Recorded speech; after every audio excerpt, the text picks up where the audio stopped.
Hi, everyone. I'm Jamie Poisson.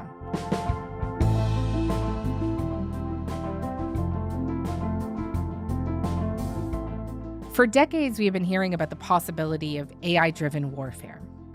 Now it's here. Anthropic's AI platform, Claude, has reportedly been central to America and Israel's war on Iran. Within the first 12 hours, there were more than 900 strikes, including one that killed the Supreme Leader, Ayatollah Khamenei. An airstrike on a girls' elementary school killed at least 165 people, mostly students.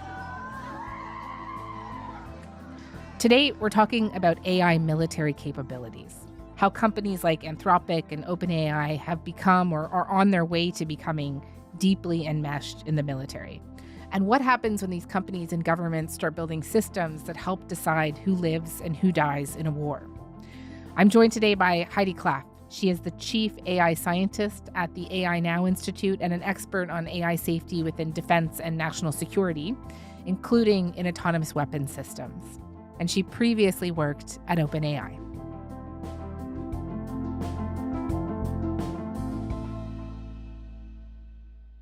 Heidi, hi. Thanks so much for making the time. Thank you for having me. It is really great to have you. So let's start with what we know about how AI is being used in the war with Iran right now. What role is it playing? So, Claude is currently being used as what we call a decision support systems, which means that it brings together a lot of different types of data that has been gathered. So, you're looking at satellite images, social media feeds, intercepted phone communications, and then it uses them to make recommendations, including target recommendations, prioritizing them, and even providing coordinates for those targets. They're also likely used in other phases of the kill chain. So that includes things like intelligence gathering, surveillance, and even collateral damage assessment, as sort of have been confirmed by recent reports. And this is all happening, as I understand it, because of this pairing with the military's Maven smart system, which is built by the company Palantir, which is mining all this data, including classified data. And then it's been meshed with Claude. And can you just describe to me what's going on there? Yeah, so Palantir is a data analysis company and they work a lot on intelligence and surveillance. And back in 2024, Anthropic and Palantir had an agreement where essentially Anthropic's model, that being Claude, would then power sort of this recommendation engine, which takes all of the enormous amounts of data that Palantir has sort of analyzed, collected, and sorted through, and then feed it to an AI to then make some sort of decision. Mhm. And so I mentioned that strike on the girls' school in Iran. The Pentagon is denying targeting civilians. Israel says that there was no IDF operations in the area. But is it possible that AI was used in some form here? I think that's actually a very good question because it brings the point forward that AI is actually being used to evade accountability. And that's because when you're using these types of systems, it makes it difficult to distinguish if some attacks were in fact deliberate due to intelligence failures or Mm, due to the lack of AI accuracy or the parameters that were even set for these systems in terms of how many casualties they were willing to accept. So it actually muddies the accountability altogether while also obscuring what the LLM is actually doing here. And so, it's very difficult for us to say if this was due to an AI mistake or if this was deliberate or not. And that's exactly why a lot of militaries are using AI. It obscures that. right, right. Because I had been reading that the school was at one time a base for the IRGC, right? And so is it possible that that information was just scraped from some kind of system and then analyzed using these tools? It is a possibility, but it's impossible for us to know. Yeah. And also when we're talking about these systems as well, a lot of the times they provide these recommendations and it could be on outdated intelligence. So it could have been a Mm, combination of both intelligence failures and also the model really not understanding that that data was, no longer relevant. And that's exactly why these models shouldn't be used for targeting because they have a very difficult time making these types of distinctions where a human might be able to. It also very well could be that this was deliberate or not the fault of the AI. right. But as I said, it's very hard to know.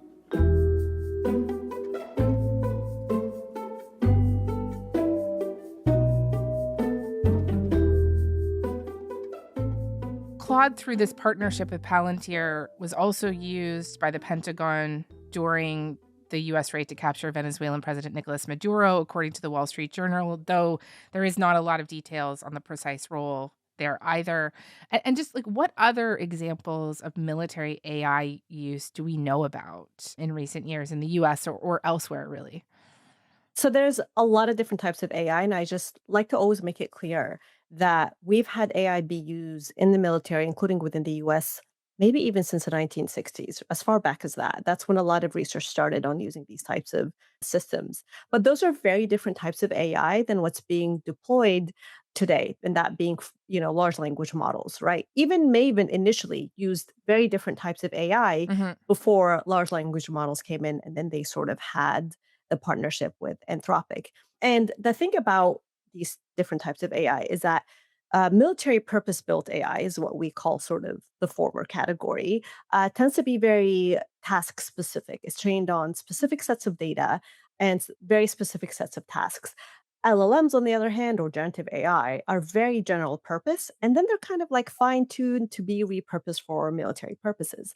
But the thing to remember is that military purpose built AI or task specific AI tends to be more accurate than general purpose models like LLMs. LLMs have an incredibly low accuracy rate. You're looking at a lot of hallucinations. You're looking at something like 25 to 50% accuracy, and yet they're still being deployed. Hmm. And that's not to say that other types of AI weren't that accurate either, but at least they were, instead of us going towards a direction of maybe stepping away or understanding a little bit more how to responsibly deploy AI in the military, instead we went to the complete opposite direction. We're deploying something that's even worse than what we had before. Right. So I would say, if we're talking about different types of conflicts, yes, we have seen AI.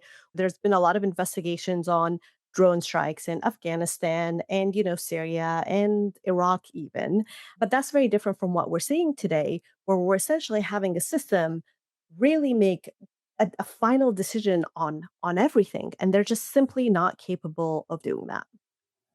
Right. And just to be super clear here about what you're saying is it's the same kind of system as these chatbots that we're using, Yes. right? Like OpenAI's ChatGPT Yeah. that regularly hallucinates and gets stuff wrong. Exactly. Yeah. What they actually do is they take these everyday models that you and I have been using and they input new data on top of it.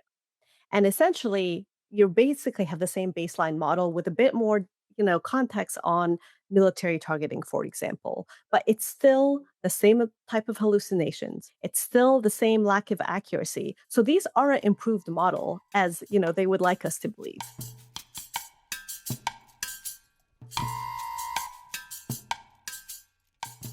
We've talked on the show before about this really explosive reporting from The Guardian and 972 magazine that revealed through intelligence sources how Israel used AI at one point to identify like 37,000 potential human targets based on their apparent links to Hamas during the war in Gaza. This AI system was called Lavender. The reporters interviewed people who said they would take the information and drop a dumb bomb on a target, often killing an entire household of people. And is this what we're talking about here? Was this generative AI? So actually, Gospel and Lavender did not rely on large language models, but they used different other types of AI to essentially have the same outcome. But after that, we did receive confirmation that both GPT-4 and Google Gemini, which are language models, Mhm. they were then eventually used to generate and validate targets. And we started seeing hints of that when we saw the cloud contracts with Google and Microsoft that were ramped up after October 7th. So even though they had Lavender and Gospel prior to that, as soon as they saw the opportunity to use large language models, they went ahead, sought out these tools to deploy them very quickly.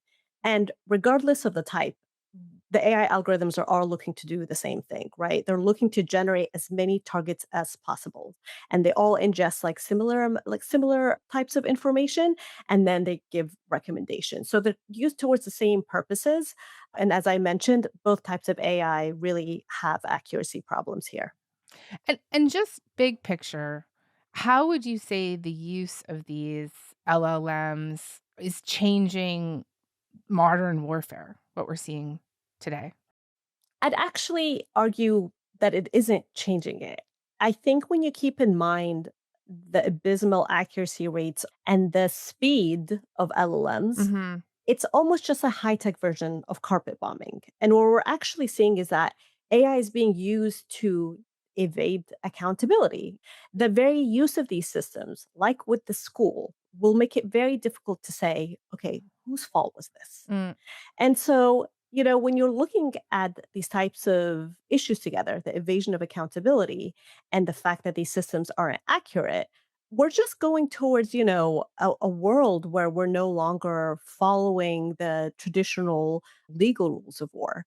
And I think that's very, very concerning. So to me, we're just seeing us move away from that accountability, from understanding the type of targets that we have, from us understanding the decisions that are even being made. Because with AI, we don't know why some of the decisions are being made. So it's not, to me, it's not an advancement, but rather a regression. Right, right. Like, I've just seen legal experts talk about how they worry that what this will ultimately result in is rubber stamping automatic strikes with no meaningful human oversight. Would you say that that's a pretty good summary? Yes, and I think it's really important to remember here, especially, if we're looking at specifically Anthropic, because they had this fallout with the Department of Mhm. War. A lot of people are talking about, well, Anthropic has this strong red line because they're talking about they don't want their models to be deployed for autonomous weapon systems and they don't want less human oversight. I don't consider that a moral high ground because actually, in practice, the difference between decision support systems, which is how they're currently being used, an AI driven autonomous weapon system is this human in the loop that you're talking about. And that's impacted by what in our field we call automation bias. And automation bias is this idea based on decades of research showing that humans often trust the recommendations of algorithms without corroborating with other sources or checking if that recommendation is correct or not. So it does, in the end of the day, end up being rubber stamping. And then again, when you combine that with the knowledge that these things aren't very accurate, you're looking at the normalization of this technology that shouldn't be used for targeting. And I think that has huge implications of the worst to come. And we already have a very good example of that already, which is what happened in Gaza, where these types of AI systems were also used by the IDF. Right, right. In Gaza, I know a lot of people call it Ressa as well, just for people listening. Yeah. What's your worst fear here? Like, do you have a nightmare scenario that keeps you up at night? Yeah, I think we are in the nightmare scenario when it comes to military use. I think something I'm really worried about is also giving these models access to nuclear weapons. And when we're talking about things like autonomous weapon systems, and then we're talking about, we saw Scale AI, which is a different AI company, recently land a contract on nuclear command and control. It really makes you question what's the next step here. We are already in such a terrible, worst case scenario in terms of giving these models ability to target, right, with very little human oversight. And now we're seeing just the expansion of that. The fact that we're even having the conversation about autonomous weapon systems is what's scary for me. That no one took a step back and say, wait, hold on, they shouldn't even be used for decision support systems. And here we are talking about autonomous weapon systems. And now there's nuclear command and control. And I think, we're actually deploying these systems in a very, very, very reckless way. And it seems like there's no stopping. And, a lot of people are hoping that Anthropic is a hero here and they'll draw the red line. But at the end of the day, they're back on the negotiating table with the Pentagon as of today. And at the end of the day, Dario Amodei, who's the CEO of Anthropic, came out and said, "Oh no, I'm not opposed to autonomous weapon systems. We just don't think they're reliable enough, and we wanted to work on developing them." So Mhm. they don't have those red lines. So if the governments aren't doing and the companies aren't doing it, this puts us in a very, very bad position of what's to come next.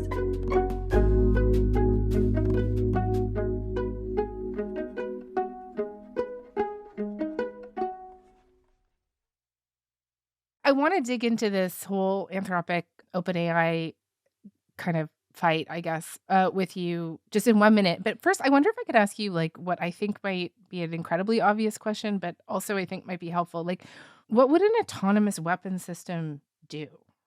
This is actually a really good question because I think a lot of people think of killer drones. That's the first thing that Yeah. they think of, and I mean, I am thinking of killer drones. Yeah. exactly. Yeah. There's many different types of autonomous weapon systems. In fact, you have organizations, international organizations that consider mines autonomous weapon systems, right? They could look like many things. When you're talking about drones, that's a very different type of AI. You need an AI with specific skills like object recognition. These are not general purpose models. And then based on that and, some data that's fed into them, they then sort of lock in and target something.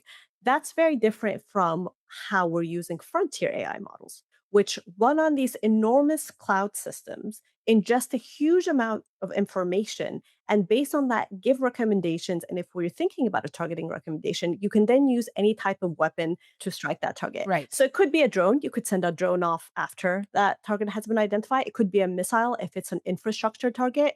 So there's many different levels of autonomous weapon systems. And I think most people really have focused on this like, killer drone swarms, but that's actually not where frontier AI or Claude is being used. They're using on a much bigger scale, where they're given many different types of targets.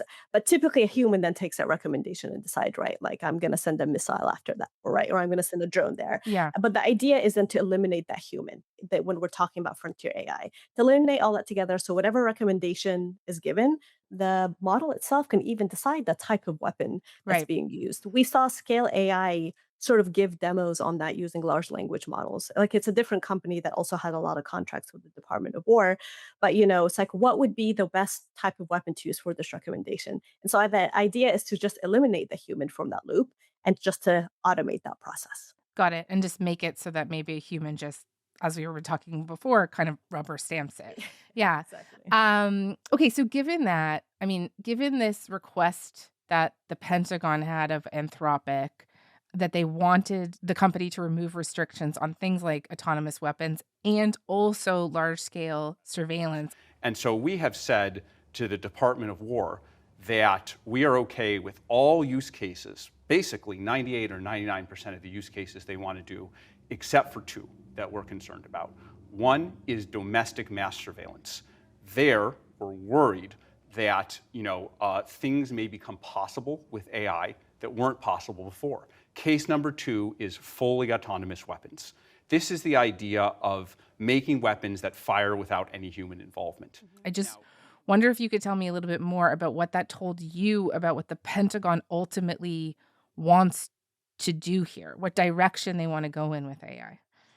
I think they very clearly want to use these technologies as an alibi for whatever actions they want to carry out. Like I said, when we go back to the point that AI really helps you evade accountability, it makes people question, was this deliberate? Did they do this on purpose? Mm, And it also makes it very easy to say things like, well, the AI determined it, so it must be true, right? There's, I think, a group of people who view AI decisions as being more objective than humans, and that's not the case in any way.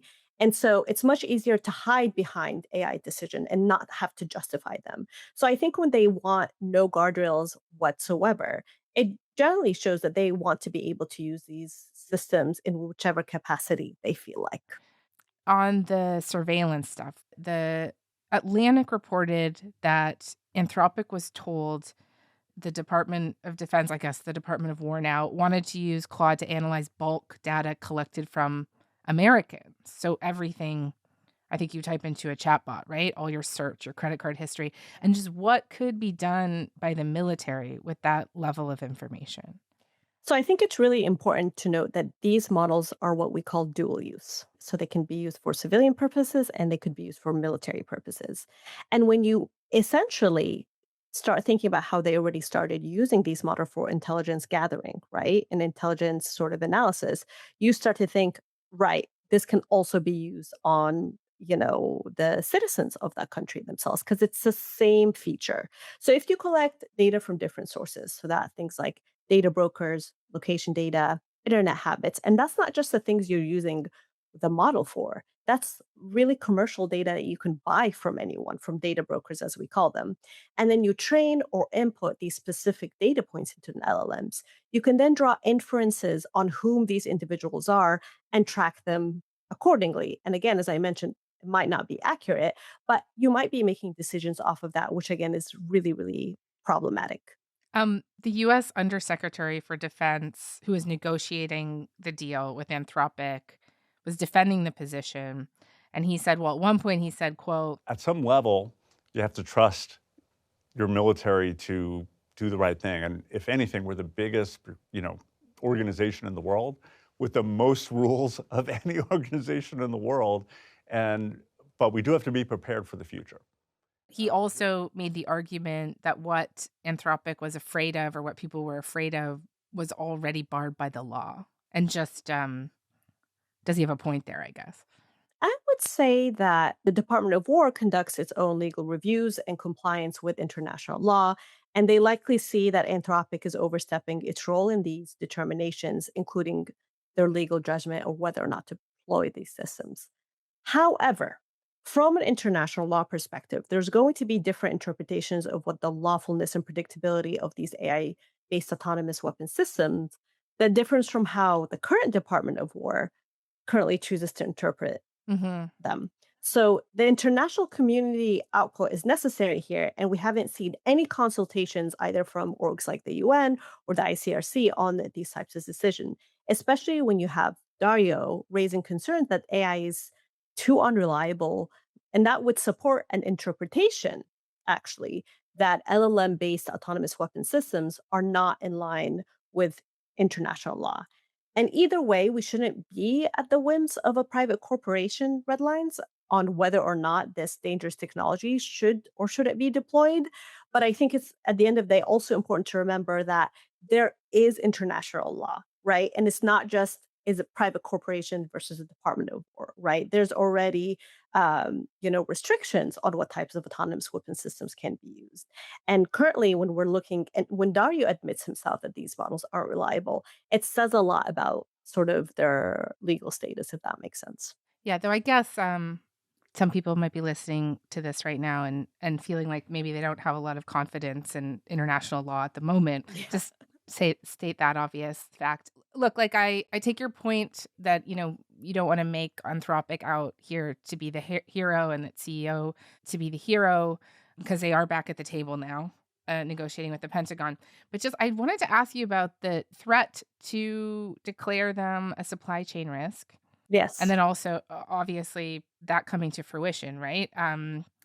This label has never been used against a U.S. company, as I understand it, and would bar the company from any work with the government. And just like, how big of a deal is that for a company like Anthropic? I mean, it's quite a lever for the government to pull. Definitely, definitely, because ultimately, this is the first frontier AI company that's been working with the military and they're embedded with them. So to suddenly use that label clearly doesn't align with what's already been happening. But on the point of supply chain, Hmm. I actually do believe that all LLMs are a supply chain threat to national security and defense. And a lot of people internally in the military also believe the same things. And, this isn't about the companies themselves being foreign adversary in any way, which they're American companies, they're clearly not. But this is about the nature of LLMs themselves that I think is really important for people to understand is that they're trained on the open internet and publicly available information.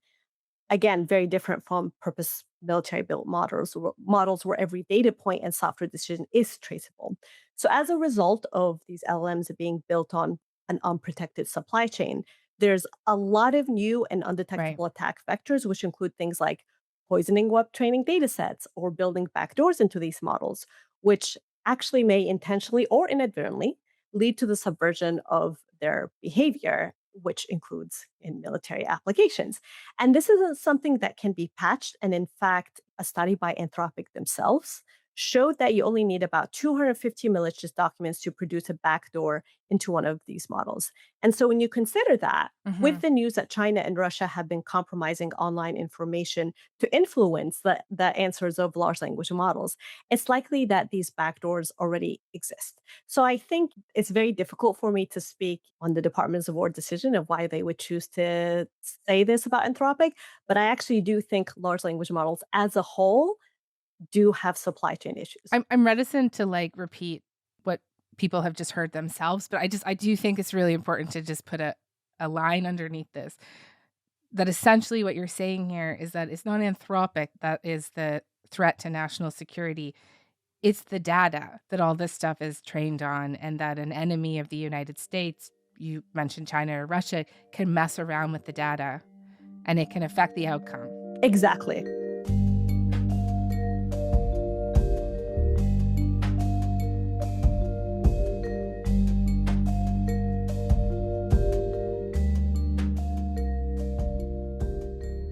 What did you make of OpenAI's decision to kind of swoop in and make a deal with the Department of War after this falling out with Anthropic?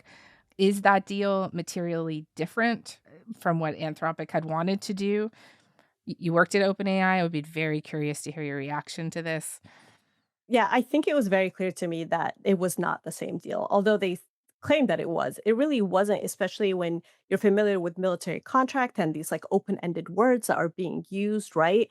And so it's very different language from what Anthropic was fighting for. And initially they came out as saying, oh, we just managed to get the same deal. And then it ultimately came out that that wasn't the case, right? And so it seems that they threw Anthropic under the bus while also trying to sort of benefit from the same PR. And also in their announcement, because they talk about a safety stack, and this is what I work on, I work on safety. I would say the safety guardrails that OpenAI is referring to are not operationally feasible because when you have a model and it gives you an output, you can't monitor after that what that individual does with the output. They can't double check that that's being overseen by a human. Hmm. It could just very well be taken to then select and engage a Right. target without any further oversight, making it an autonomous weapon, even if this is deployed on the cloud, because this is an operational matter, not a technical one, whether or not you put a human in the loop. Right. I think Sam Altman is like basically admitted that, right? Like that they won't be able to actually know what the Department of War was doing with their technology. Exactly. So when they say we have the safety stack is going to be on the cloud and that's going to somehow limit it, I think that's very, very much misleading. How would you describe how a company like OpenAI approaches safety? I would call it safety theater, safety co-option, because ultimately a lot of these AI companies like to use the same terms that safety engineers use. And for reference, my background is safety engineering, which is we work on safety critical systems like nuclear plants, aviation, autonomous vehicles, where if they fail, human lives are at risk. They take a lot of that same terminology and essentially kind of safety wash everything with it.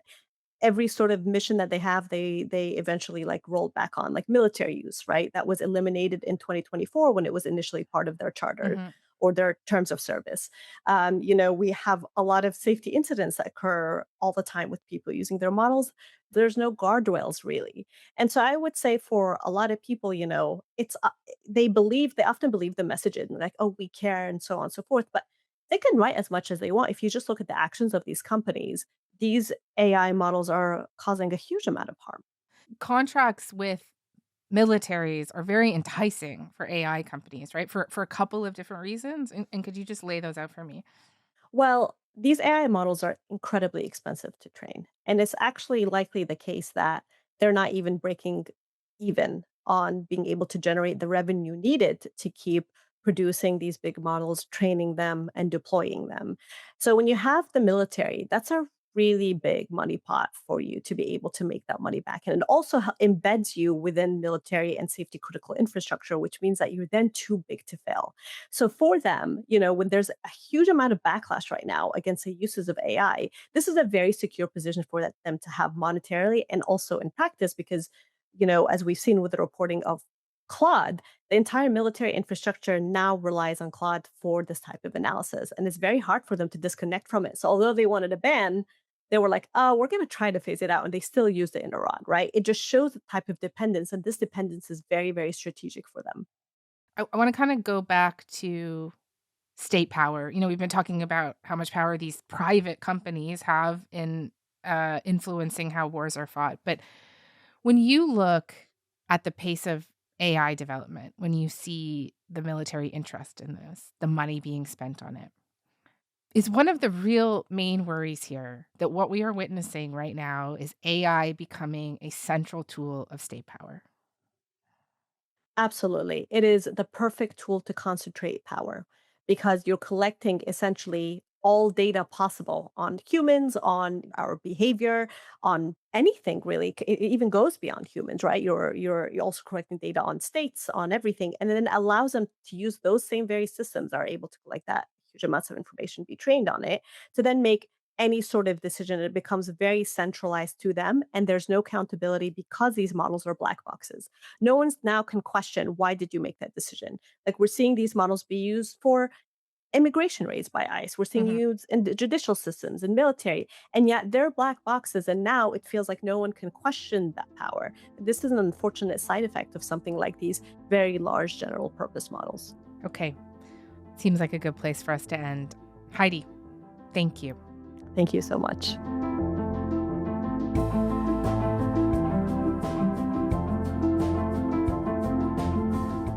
All right. That is all for today. Front Burner was produced this week by Joyita Sengupta, Shannon Higgins, Matthew Amha, Lauren Donnelly, and Mackenzie Cameron. Our intern is Riley Cunningham. Our YouTube producer is John Lee. Our music is by Joseph Shabison. Our senior producers are Imogen Burchard and Elaine Chow. Our executive producer is Nick McCabe-Locos. And I'm Jamie Poisson. Thanks so much for listening.